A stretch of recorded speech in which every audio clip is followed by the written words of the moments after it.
In this video, we're going to take a look at the Fireman's carry that Forrest does. It's really good. He's got some really good recovery options. I've made a flowchart for kind of his offense system. If you want that, check out the Patreon link in the description below. You can get it over there. I got a couple more Forrest videos on the way, so make sure you put the notification bell on, like, subscribe, all the stuff, so you can see it when it comes out. Let's get into it. This clip is a pretty standard Forrest Fireman's carry. All right, this is from the U.S. Olympic team trials in 2024. So last year. Let's take a look at what he's doing. First thing we're going to notice, he's breaking some common wrestling rules. Elbow goes up, leaving all of the space. Typically not a good plan, but he knows exactly what he wants to do with it. Reaches over, baits the guy into an underhook, which happens a ton because guys like to be inside. Underhook's pretty good control. Now here comes his carry, and this is pretty interesting. This foot actually is going to go back towards his other leg a little bit. He's going to do more of a drop carry than a penetration carry. So he drops, and this is actually one of the keys, I think. Here's his elbow goes up, so this guy feels like he can either punch his hook further or he also pulls the arm further. One of the two or both, right? And then as he continues his carry, this elbow is going to wrap back down to control the arm. All right. Now here we start to see this elbow come back down. He's got the guy loaded across his shoulders and then drives toward where he doesn't have a post. All right. So on leg attacks, typically you use your head to shift the weight. On carries, which is an arm attack, because you can't do a fireman's carry without an arm, you drive typically towards the arm. All right. So we see him drop. He does attack the leg. This is mostly, so this guy has a harder time getting their foot out to the side to post. Elbow is wrapping back down. Starts to tuck his head. And again, continues to drive toward his shoulder. All right. All good carry guys typically go toward the shoulder and put it on the mat, or at least drive it towards the mat. Don't see a ton of good carry guys staying up tall. Drives toward his shoulder, continues to run his feet and pressure into the guy, probably more this direction. Dumps him right to his back. Same kind of idea here. Baits the guy to kind of underhook him and then goes into his carry. All right. This is from the U.S. Open this year, 2025. All right. So let's take a look. Here we see him kind of pick up his hand fight a little bit. Hard club, clearing hands, and there was the wrap. All right, so let's watch this hand close. It's going to disappear for a second, but it will show back up right over top. All right, just kind of resting it there as his hand fight, and there's the wrap. This guy has underhooked him, and again, we can see the point of his elbow is up high to start. And then look at this angle. We can start to see the drive here with this foot. He's already pushing toward the arm with his back foot, right? And again, this is a drop carry, so this foot kind of picks up and just drops straight down or toward his other leg. This starts to get the lean. We can see the toes in the mat for the drive. Loaded on his shoulders, and then again takes him toward the trapped arm side, the controlled arm side. This one, listen, he doesn't hit his shoulder. This guy was cooked. I mean, there was nothing this guy could do. He was smoked. This is at 3/4 speed, and it still looks decently fast. Right, so he doesn't necessarily have to hit his shoulder every time on his finish. But if you get a really good drop and the guy is falling over you anyway and you don't have to generate any more power, perfectly fine not to hit your shoulder. This is a little quick variation from his normal carry. Just going to be an outside carry, or you could even call it maybe a single leg into a carry. Gets his overhook, goes outside leg, and then dumps him. Right, this is at the U.S. Open as well this year. So let's look again. We know that elbow control is a big part of Jack Forrest's hand fight, and it leaves these guys open to just underhooking him, which is, it's pretty much a bait. I mean, look at how high his elbow is right here. We see the guy punch the underhook.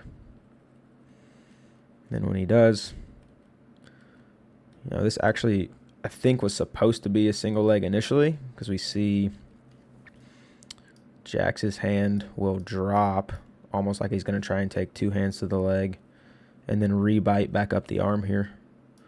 Comes back up. And then this is a really nice step and pivot. So he gets to the leg.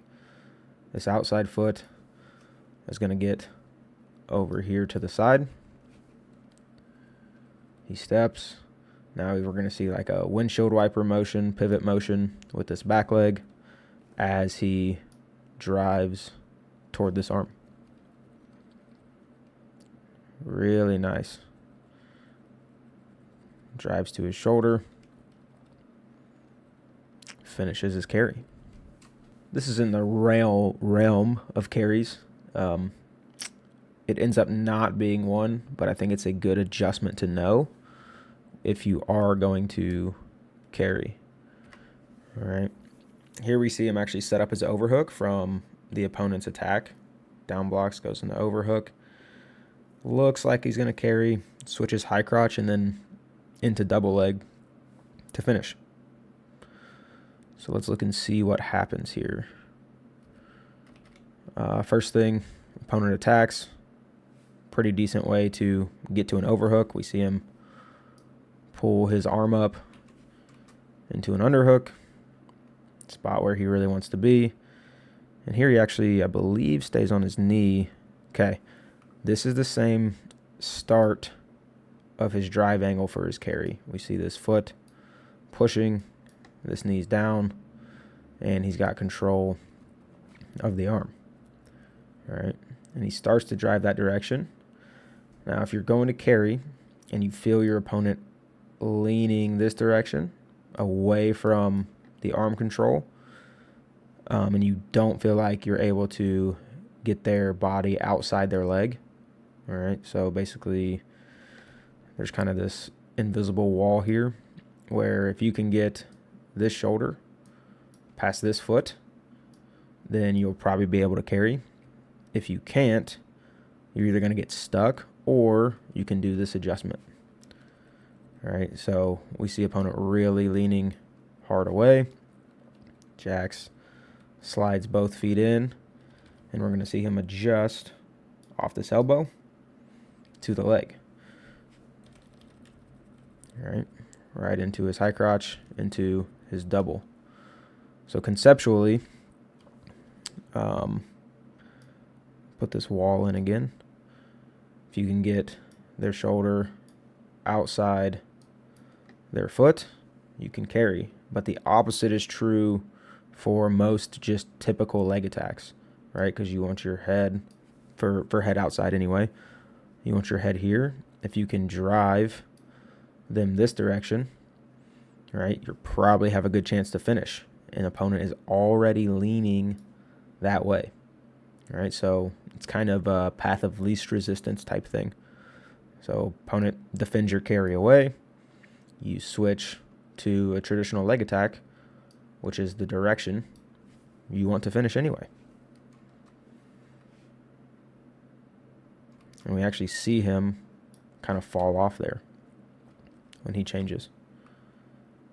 Oop, falls off, transitions to double, and now it's really hard to recover your position back in here. Gets his feet off the mat, finishes. This is almost a must-know, in my opinion, if you're going to be Fireman's carrying at all. All right, and it's dragging out of front headlock. So here, he doesn't really end up there exactly from a carry, but in this position, you can see where it could be where he missed a carry, right? Opponent's got hook. He's got arm control. Let's pretend he just missed a carry, all right? So he could always try to drive back up and rebite into another carry. But here, the opponent makes an adjustment that allows him to drag. So opponent stays hooked. He can try to recarry, right? He switches to the chin. So dragging out of here becomes an option.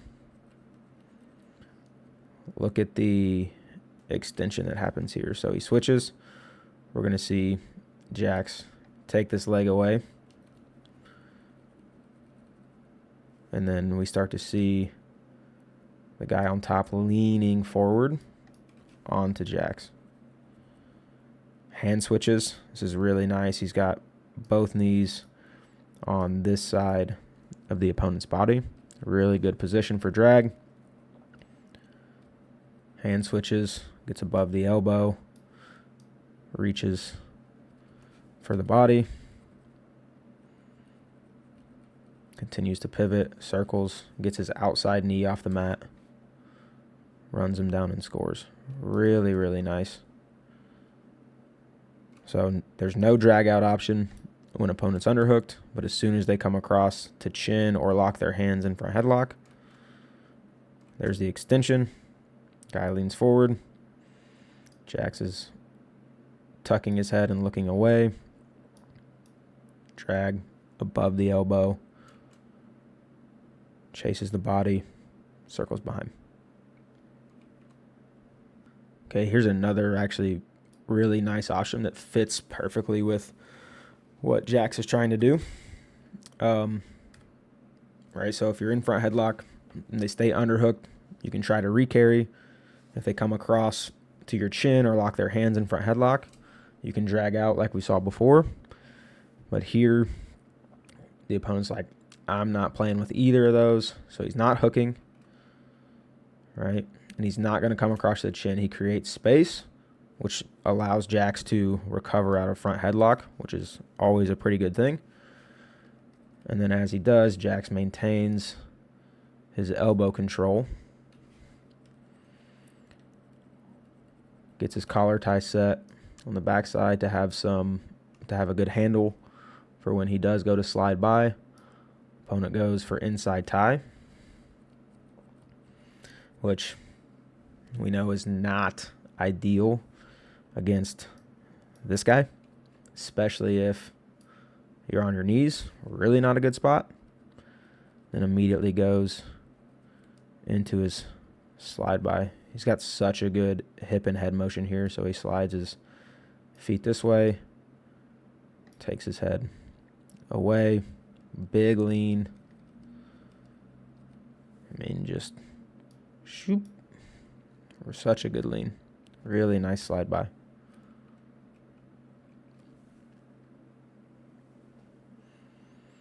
All right, so that kind of covers 3 options if you get stuck underneath. You can recarry, you can try and drag out, or you can clear, continue to keep elbow control, and then look to slide by. All really good options.